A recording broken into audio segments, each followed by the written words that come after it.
This 10-minute mobility flow is great for your hips and shoulders to prepare you for lolasana or piking your hips. That being said, you'll want to warm up your whole body prior to doing this flow. I go into detail about how your body proportions affect how you'll execute the pose, particularly helpful if you have a long trunk and short arms like me. The full class with modifications is on my Patreon linked below. Courses are available for 2 weeks. Let's get started in downward facing dog. Take your hands onto blocks at the second highest or lowest height, okay? So not at the highest height, that's really unstable, and this even requires a little bit of balance.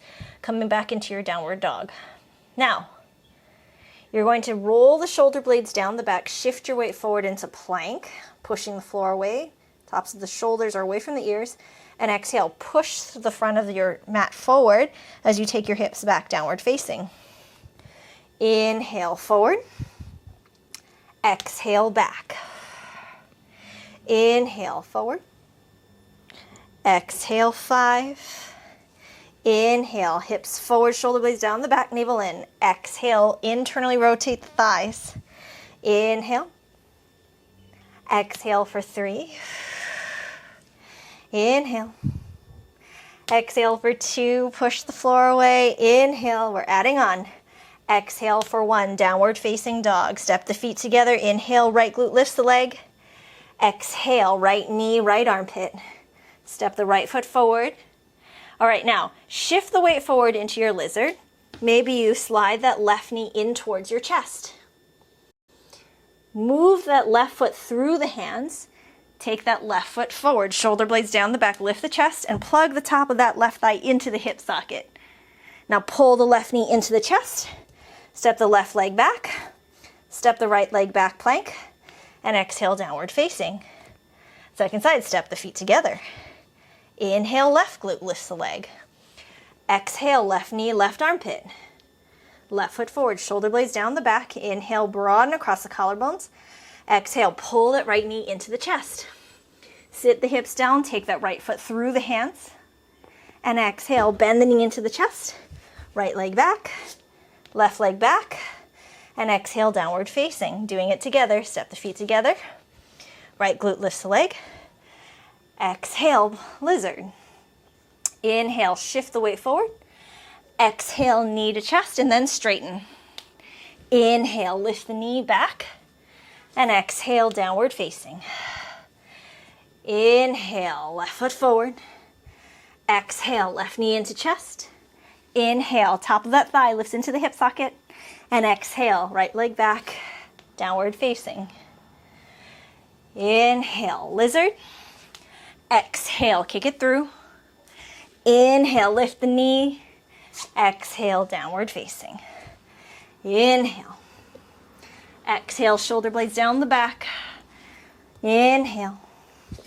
Exhale, downward facing. Inhale, lizard. Shoulder blades down the back. Exhale, left shoulder blade moves away from the ear, navel moves in towards the spine. Inhale. Exhale, last one. Inhale. Exhale. Inhale. And exhale, downward facing. Move your blocks off to the side. Option to flow, option to meet in downward facing.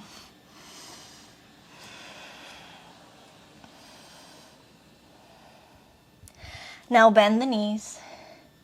Take a look in between the hands. Hop, step, or float your feet through. Make sure that you roll the shoulder blades away from the ears as you transition forward and take yourself down. All right, knee to chest. Want to give it a try? Give it a try. So we can do this by bend the knees, take a look in between the hands, and then you're going to pull the mat back, just like you do in your plank, except this time you're taking your knees into the chest at the same time. All right, so tuck the knees, move the shoulder blades down the back, and you'll get to sit. Very aggressive noise is happening. All right, now, Dandasana, if you have a hard time with not rounding, bring your hips up onto blankets. You can have as many as you need to be able to sit yourself upright. That way we're not in this like kidney bean shape. So Take your blocks back behind you, all right? Dandasana. Elbows are bent, shoulder blades down the back, lift the chest, inhale. Exhale, take the inner thighs, lengthen them down. Firm the outer hips in towards midline to lift up through the crown of the head. And on your exhalation, shoulder blades down the back. Maybe you squeeze the back of the shoulder blades so much, you can straighten the arms, lift the hips off the ground. And exhale down. Nice. Shoulder blades down the back.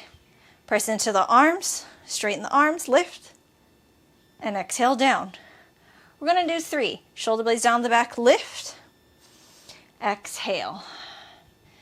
Lift 2, shoulder blades down the back, down, straighten the arms, lift the chest, and 1. Adding on, inhale, lift, exhale, lift the right thigh into the hip socket. Take the right foot down, and exhale, sit. Inhale, up. Exhale, lift the left leg. Left foot down, and exhale, sit. Shoulder blades on the back, lift the chest. Exhale, right thigh moves into the hip socket. Take it down, and exhale, sit. Shoulder blades down the back, lift. Exhale, left. Inhale, and exhale, down. Adding on, inhale, lift. Exhale, lift right. Now, broaden across the collarbones, inhale, and on your exhale, hips move back. Bring it forward, inhale, and exhale down. Nice. Inhale, lift the chest. Exhale, hinge. Left thigh lifts. Inhale, hinge hips back, and exhale forward, and take it down. Whew. All right. Now, you can take the blocks onto lower height. For those of you who have long trunk and short limbs, such as myself, I have very short arms as compared to my torso. Anytime you're in this position, it's going to be harder for you to lift your hips off the ground. That's why I have the blocks. Make sure that they're on your mat. And what these blocks are going to do is it's going to elongate your arms. So I'm creating longer arms, which will help me be able to lift my hips up off the ground. I won't have to lift my hips up and push them back as much if I were just down on the ground. For example, if you want to just take a look at my hips. If I roll my shoulder blades down the back and I lift my hips, if you take a look at my glutes as compared to my fingers, it's actually not as high up, right? So if I take my hips down, and if I were to do this on the block, even if I lean, I'm going to have to lean myself forward to shorten my trunk to lift my hips up and back. And I can do that, but it's a lot more work, right?